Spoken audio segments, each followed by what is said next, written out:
स्तुल्यास्तु तुल्या दुम दुम दुमकै कुन्कुमान् कैकुमान् कैः ये तत्ते पूर्णयुक्तम् अहरः करः पातु मां नारसिंहः भूभृद्भुजङ्गं प्रलयरवरवं प्रज्वलज्वालमालम्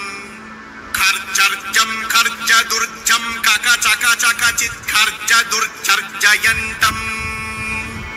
भूभागं भोगभागं गगगगगगनं कर्दमृत्युग्रगण्डम् स्वच्छं पुच्छं स्वगच्छं स्वजनजननुतः पातु मां नारसिंहः येनाग्रं गर्जमानं लघु लघुमकरो बालचन्द्रस्वरूपममलं क्षीराब्धिमध्यस्थितम् योगारूढमतिप्रसन्नवदनं भूषा सहस्रोज्ज्वलम् त्रिलक्ष्यं चक्रपिनाकसाभयकरान् बिभ्राणमर्कच्छविम्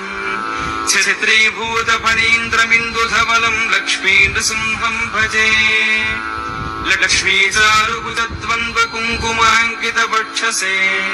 नमो नृसिंहनाथाय सर्वमङ्गलमूर्तये उवास्महे नृसिंहाख्यं ब्रह्मवेदान्तगोचरम् भूयोल्लासितसंसारच्छेदहेतुं जगद्गुरुम् ब्रह्म उवाच ॐ नमो नारसिंहाय वज्रदंष्ट्राय वज्रिणे वज्रदेहाय वज्राय नमो वज्रनखाय च वासुदेवाय वन्द्याय वरदाय वरात्मने वरदाभयहस्ताय वराय वररूपिणे वरेण्याय वरिष्ठाय श्रीवराय नमो नमः प्रह्लादवरदायैव प्रत्यक्षवरदाय च परात्पराय पाराय पवित्राय पिनाकिने पावनाय